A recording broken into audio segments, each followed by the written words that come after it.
Hi అండి, అందరికీ నమస్కారం. Welcome to my channel. ఈరోజు కార్తీక పురాణం 30వ అధ్యాయం చదువుకుందాము. ఓం గం గణపతియే నమః. ఓం నమ శివాయ. కార్తీక పురాణం 30వ అధ్యాయం. కార్తీక వ్రత మహిమ్నా ఫలశ్రుతి.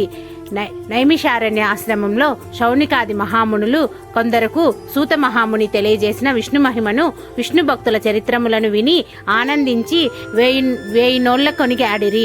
శౌనికాది మునులకు ఇంకనూ సంశయములు తీరనందున సూతిని గాంచి, ఓ ముని తిలకమా, కలియుగమందు ప్రజలు అరిషడ్గములకు దాసులై అత్యాచార్య పరులై జీవించుచు సంసార సాగరము తరింపలేకున్నారు.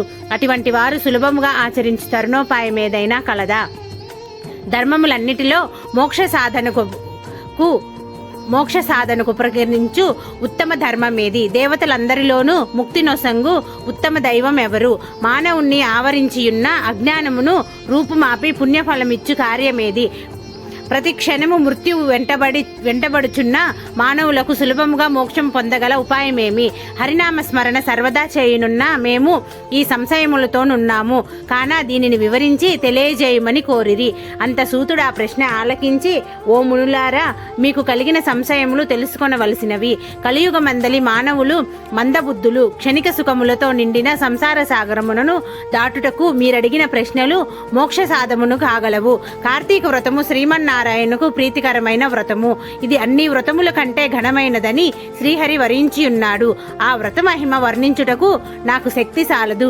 అంతియే కాదు, సృష్టికర్తయకు ఆ బ్రహ్మదేవునికి కూడా శక్యము కాదు.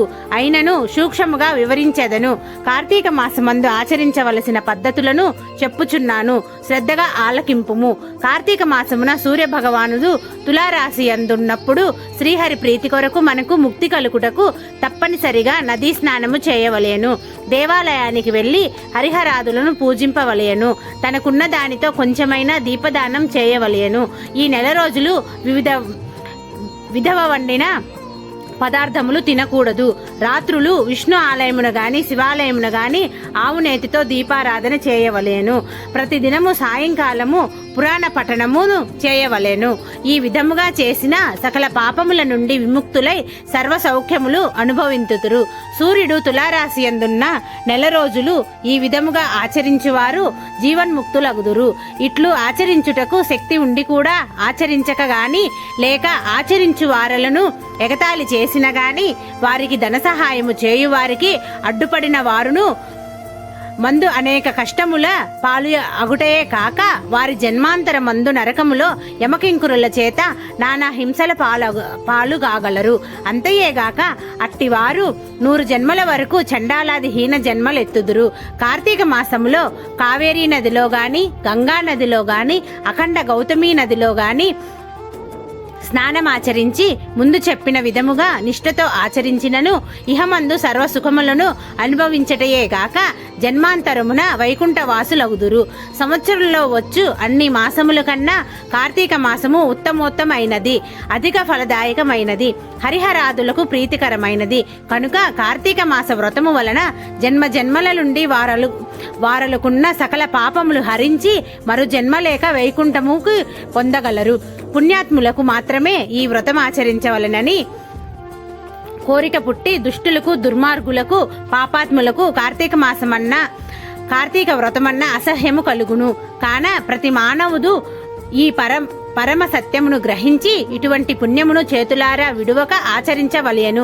ఇటుల నెల రోజులు చేయలేని వారు కార్తీక శుద్ధ పౌర్ణమి నాడు అయినను తమ శక్తి కొలది వ్రతమాచరించి పురాణ శ్రవణము చేసి జాగరణము ఉండి మరునాడు ఒక బ్రాహ్మణునకు భోజనమిడిచినచో నెల రోజులు చేసిన ఫలముతో సమాన ఫలము కలుగును.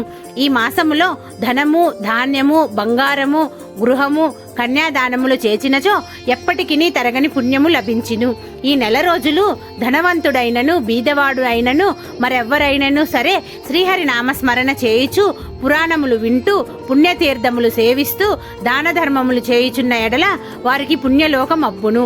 ఈ కథను చదివిన వారికిని వినిన వారికిని శ్రీమన్నారాయణుడు సకల ఐశ్వర్యములు ఇచ్చి వైకుంఠ ప్రాప్తి కలుగజేయును. ఇట్లు స్కాంద పురాణాంతర్గత వశిష్ఠ ప్రోక్త కార్తీక మహత్య మండలి 30వ 30 రోజవ ఆఖరి రోజు పారాయణము సమాప్తము. ఓం నమః శివాయ.